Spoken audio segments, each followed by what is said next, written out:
En esta lección vamos a aprender acerca del conteo de referencia. Antes de continuar, no olvides suscribirte y recibir notificaciones. ¿Qué tal amigos de YouTube? Bienvenidos a esta lección y bueno, pues en esta ocasión vamos a hablar acerca del tiempo de vida del objeto en Python y un concepto muy importante que es el de conteo de referencia. ¿Qué es esto de tiempo de vida del objeto? Bueno, pues es el tiempo que pasa desde la instanciación del objeto hasta que es destruido. Entonces, a eso nosotros le llamamos tiempo de vida del objeto. Y nos va a servir para que podamos entender un concepto importante acerca del funcionamiento interno de las clases en Python, que es el conteo de referencia. En Python sabemos que los programadores no se deben de preocupar por el manejo de memoria, pero bueno, también es conveniente que nosotros podamos comprender un poco qué es lo que sucede con el lenguaje. Es decir, no tenemos que preocuparnos por llevar a cabo una reserva de memoria, trabajar con el objeto y luego liberar esa memoria, ni nada de eso. Eso lo hace el lenguaje por nosotros. Pero es bueno que comprendamos un poco acerca de lo que está sucediendo por abajo para poder entender mejor al lenguaje. Cuando un programa instancia un objeto, se va a reservar parte de la memoria para guardar las variables de instancia de esa clase. Cada objeto tiene un campo interno que se conoce como conteo de referencia.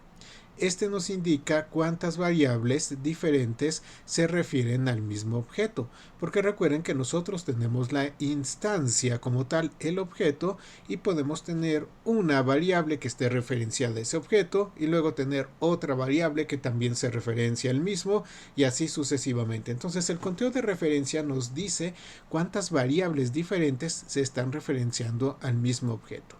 El conteo de referencia pues obviamente va a incrementar o va a decrementar dependiendo de lo que esté sucediendo. En esta ocasión vamos a ver cómo va a incrementar el conteo de referencia. El conteo de referencia puede incrementar en primer lugar cuando una variable adicional es asignada al mismo objeto.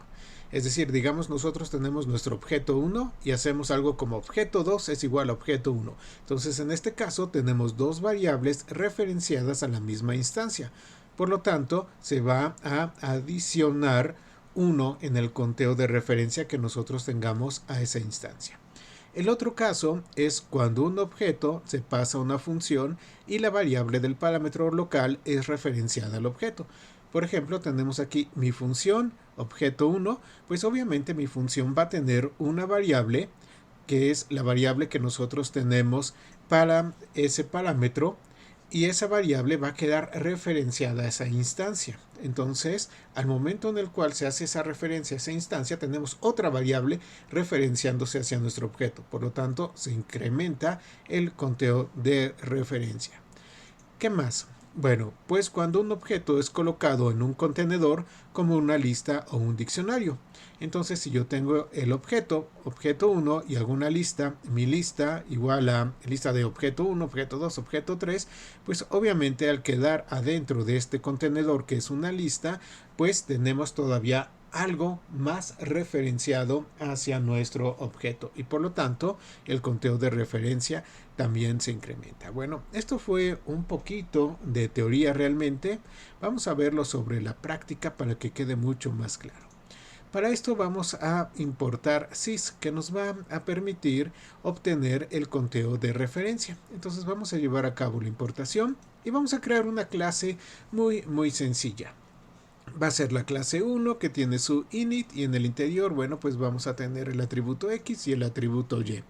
Es una clase muy sencilla, realmente no nos interesa tanto trabajar con la clase, sino ir viendo el conteo de referencia de un objeto que hagamos. Entonces vamos a crear una primera instancia, que es esta instancia objeto 1 clase con el valor 2,3. Entonces, bueno, ya lo tenemos aquí creado, está muy bien, podemos verlo, ahí está, perfecto. Ahora, ¿qué es lo que vamos a hacer? Vamos a imprimir su conteo de referencia. Aquí quizá le sorprenda el resultado. ¿Cómo hacemos la impresión del conteo de referencia? Por medio de sys.getReferenceCount, aquí está, y pasamos aquí pues pasamos a la variable que se esté referenciando hacia ese objeto. voy a llevar a cabo la ejecución de esta línea y quiero que vean el resultado. Y el resultado que nos está dando es 2. Y ustedes se van a preguntar, ¿pero por qué 2 si solamente tenemos una variable referenciada a la instancia? Bueno, recuerden que nosotros tenemos este caso cuando un objeto se pasa a una función y la variable del parámetro local es referenciada al objeto, se lleva a cabo el incremento.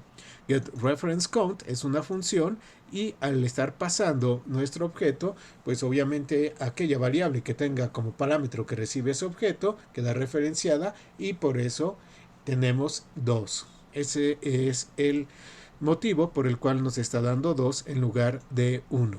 ¿Ok? Entonces el valor regresado es generalmente mayor en 1 porque incluye la referencia temporal como argumento al invocar el getReferenceCount. Muy bien, vamos a seguir jugando con esto para ver qué más sucede. Ahora vamos a asignar una variable adicional. Tenemos objeto 2 es igual a objeto 1. Y nuevamente vamos a ver cómo está nuestro conteo de referencia. Entonces aquí vamos a tener otra variable referenciándose a la misma instancia. Ejecuto y bueno, pues tenemos 3. Ahora vamos a hacer una lista y en la lista vamos a colocar a nuestro objeto. Y vamos a llevar a cabo la ejecución de esto y tenemos 4. Entonces estamos viendo todos esos casos y cómo cada vez que hacemos uno de esos casos se está incrementando el conteo de referencia. Ahora, obviamente si nosotros creamos una nueva instancia, pues cada quien va a tener su conteo de referencia. Entonces voy a tener aquí objeto 3 que es igual a clase 1 con 5,7. Es otro objeto totalmente, es otra instancia que tiene su propia referencia. Entonces vamos a imprimir el conteo para objeto 1 y para objeto 3 y obtenemos 4,2. Recuerden que el getReferenceCount nos da un valor incrementado en 1. Eso ya vimos el motivo por qué. Entonces objeto 3 en realidad tiene 3 variables referenciadas hacia él y el objeto 3 tiene únicamente una variable referenciada hacia él. Muy bien, bueno, pues ya vimos de qué se trata esto del conteo de referencia y qué acciones son las que nos están permitiendo llevar a cabo un incremento en su valor. En la próxima lección vamos a continuar viendo más acerca del conteo de referencia. Espero que esta lección les haya resultado útil e interesante. Muchas gracias a todos y nos vemos en la próxima lección.